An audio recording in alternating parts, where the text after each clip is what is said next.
I think every Thursday we have very many questions.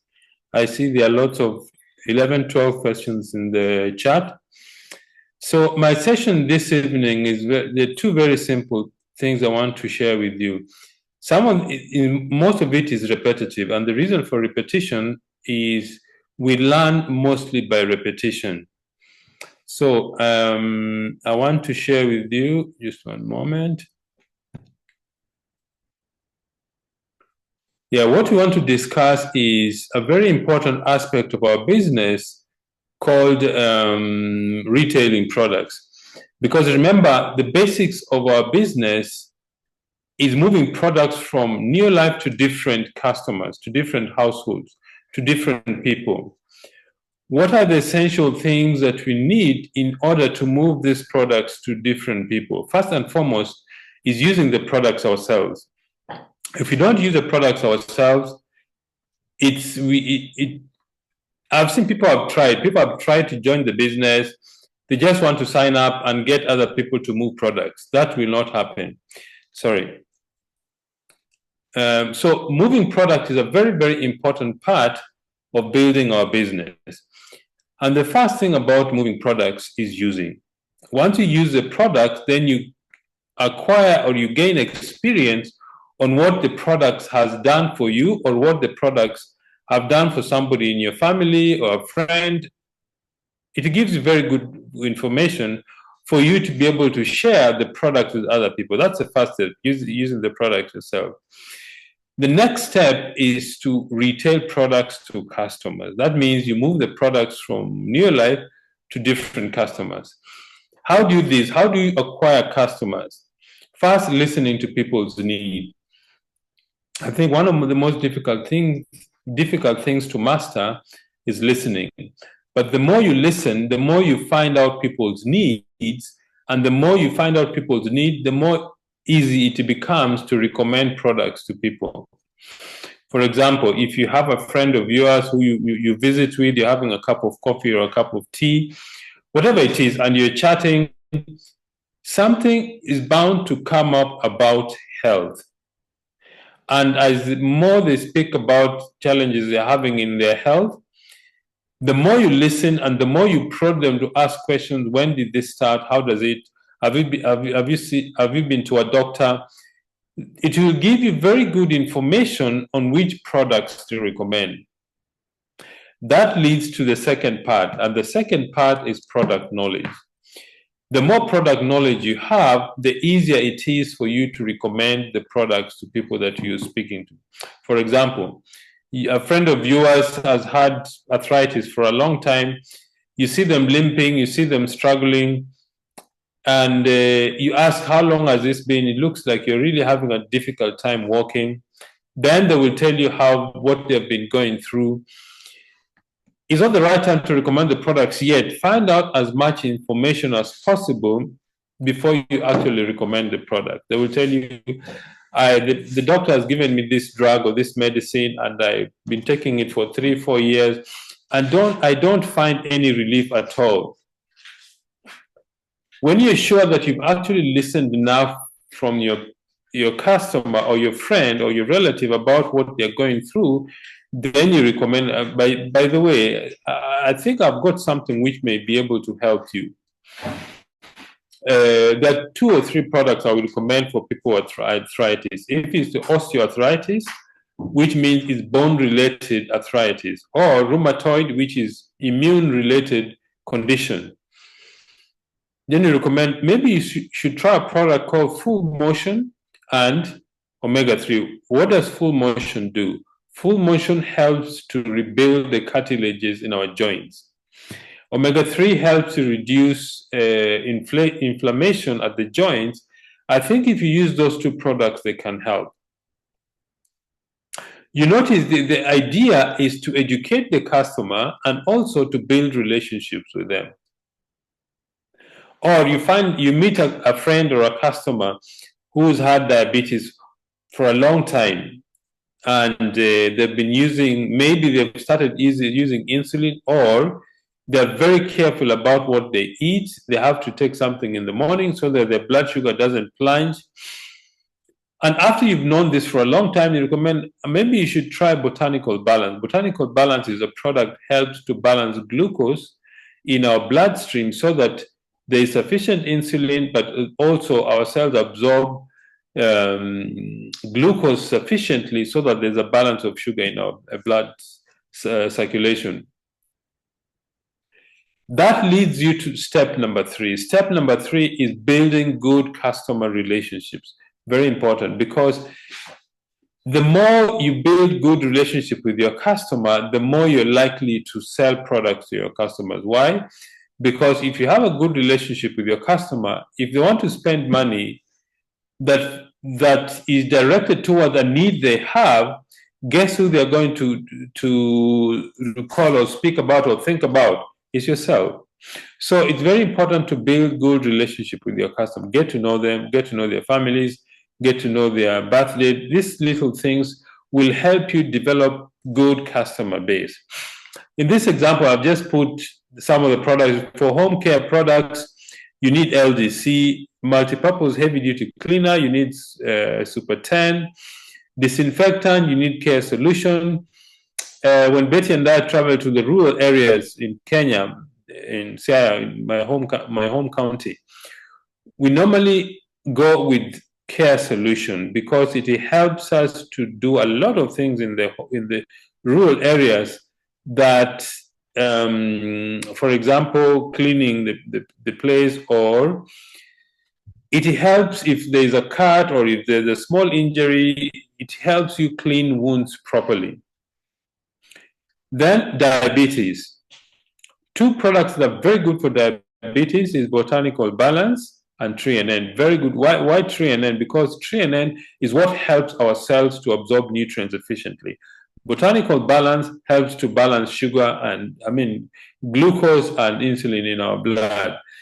And I think the good news, most of you should already have had, that New Life has introduced smaller packages of Botanical Balance, 60 tablets. I've seen in East Africa. I've seen it also in Southern Africa. So that makes it easier for the customers to buy. If you've got somebody with high blood pressure, garlic, omega-3, lipotropic agent. People with ulcers is aloe vera plus chelated zinc. Arthritis, as I mentioned before, CalMag, or if it's osteo, it's CalMag and full motion. If it's rheumatoid, it's omega-3 and carotenoid complex. Then prostate is very good for men, especially men. Cruciferous is very, very good. So this is an overall way to build your customer base and retail products. The key thing is this. Number 1, our capacity for listening. Number 2, then our capacity to have product knowledge. Then you can link our customers' needs with our products, and that gives you a very good avenue to retail our products. The next thing I wanted to discuss with you is how to build desire. One of my favorite books that I've been reading for many years is Think and Grow Rich. And the second chapter of that book is desire. I think the word desire, if you look at the root of the word, is to sire. To sire means to give birth to. So to desire means to give birth to something in your heart and in your mind that you want external expression for. So where does desire begin? Where does desire start from? The desire comes from your heart. And the heart is a seat of our being that is responsible for us attaching our emotions or our will to something. That is the heart. And 2 things happen in the heart. Emotions and feelings are very connected to the heart. And this is where desire starts. Very important thing to notice about feelings and emotions. Feelings and emotions are the language of the body, the physical body. Thoughts are the language of the mind. These 2, when they are combined and you put action into them, this is what creates a burning desire. Emotions and feelings combined with thoughts gives you desire. So The desire begins in the heart. The thing, something you want to achieve, something that has in fact, I read a quote some time ago, and it has never left my mind. What the heart has seen, the mind never forgets. So if something is conceived in the heart, the mind gets hold of it and tries to bring it into a reality. That is why in our business, it's very important to create visions and dreams of the things you want to achieve. First, it starts in the heart as emotions and feelings of something you want to achieve. Then it moves to the mind. You create a vision for what you have, and it's going to become a reality. It has to be definite. It's not useful to say, I want a lot of money. How much money do you want? It has to be something very definite, a definite desire. If you want to buy a home, if you want to buy a car, if you want to, whatever it is you want, I know most of you are looking forward to coming to Cape Town next year in May. If that is your desire, get a picture of Cape Town. Get something that reminds me of what you're doing in the business to reach the level where you will go to Cape Town paid for by New Life. Okay? It has to be something definite. If it's not definite, it will not function. Something definite has to occupy your mind during the day, most of the time. I mean, I think most of you have been teenagers, or when you're around 20s, early 20s or mid 20s. When you fall in love, the person you are falling in love with occupies your thoughts and your mind all the time. Why? Because the love is seeking expression to attach itself to the beloved. That's human nature. That is our nature. So if you want to achieve a specific dream or desire, it has to occupy your thoughts during the day so that it directs your activities. Then that definite desire has to be has to be written down to become a goal. A goal is something, a definite thing you want to achieve within a specific period. In our business, we recommend set your goal for 90 days. After 90 days, review your goals. For example, this is October. You need to have goals until the end of the year in December. So set your goal, create goals, 90 days, 6 months, 1 year. But those goals have to be translated into a plan that becomes a daily action. Something you do every day to lead you to that goal. Definite plans means, okay, let me give you an example. If I know a very good friend of ours joined the business in Nairobi recently. She's very, very excited about the business. And she has a goal to at least get to the level of director by the end of December. What does that mean? It means that she has to do something every day that leads you to the goal. And what do we do every day? It's called daily method of operation. Things you do every single day to make sure that you're doing something small every day to lead you to your goal. Talking to 2 or 3 people every day, following up on your customers, reading a good book, being aware of the people around you if you're in the public place, the bank, the matatu or taxi, a doctor's place, whatever it is, a supermarket. Be aware of the people around you. Last week, I went to one of the restaurants called Wimpy, and I was speaking to my brother, and I noticed as we were talking, I had a couple speaking in Kiswahili. That already piqued my interest. So I approached them and spoke in Kiswahili. I mean, if you hear somebody speaking Kiswahili in South Africa, you know that is somebody from East Africa. And I got 2 names. So be aware of the people around you. It will give you an opportunity to get new names. And then build everything into your daily routine, including your self-talk.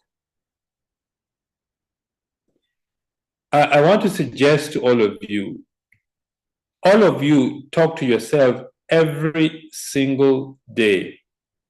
In fact, they estimate that in a day you have between 13 and 15,000 thoughts that go through your mind every day, and you're constantly talking to yourself. The question is, what do you tell yourself every day? What are the words you use to yourself? And a very simple way to be aware, to analyze what you're telling yourself every day. Go and try this tonight or tomorrow. Just try this. Say the word thank you for 2 straight minutes. If you say the word thank you for 2 straight minutes, you will notice the thoughts that impinge in your mind when you're saying the word thank you. Because when you say the word thank you, that you want the word thank you to occupy your mind. But as you say those words, you will be aware of the thoughts that impinge or try to impinge in your mind. Pay attention to those thoughts. Those thoughts will give you an indication whether you've got limiting beliefs or whether you actually believe in what you're doing. It's very important for you to pay attention to what you're thinking, because that's where everything is. What you tell yourself every day will come to pass. In the history of mankind, psychology, success, science, everybody knows that if the thought that you hold in your mind continuously is what will become true. So try and pay attention to your thought process. What is going on through your mind? When you pick up the phone to call somebody, do you hesitate? The moment you hesitate, you know that you have limiting beliefs. If you need to attend an event and you're reluctant to look for money, that is a limiting belief. If you want to speak to a relative or a friend about our product and you hesitate, you keep postponing it, you already have limiting beliefs. So pay attention to your thought process. If you do that, you will find that your business begins to change, your own thought patterns begin to change. And the more you change your thought pattern to positive thoughts, you will find that the desire you have in your heart will grow feet and start moving towards you. So, ladies and gentlemen, those are the 2 things that I wanted to share with you this evening, and I hope they've been able to help you at least to move in the small steps towards the direction of the goals you want to receive. So I want to thank all of you very much. I'm very excited for us in Southern Africa. Tomorrow we are going to register for our convention. It's in Pretoria. It's 15 minutes drive from our home. And then in the evening, we are having the consistency dinner. I wish all of you would attend the consistency dinner with us. And then on Saturday, we are having our convention. So those of you who are in East Africa, we want to encourage you to attend to your convention in Dar es Salaam and wish you every success. Those of our friends who are in Nigeria, I know you've had, starting from 8th until the 26th of October, every weekend we are going to have the convention. I watched a little about the convention in Abuja. There were thousands and thousands of people. This weekend, you're going to have 2 conventions in Lagos, one on Saturday the 19th and another one, I think, on the 20th, which is Sunday. So from whatever region you are, I wish you the very best in your convention, and thank you very much for taking your time to spend this evening with us. Good night and God bless.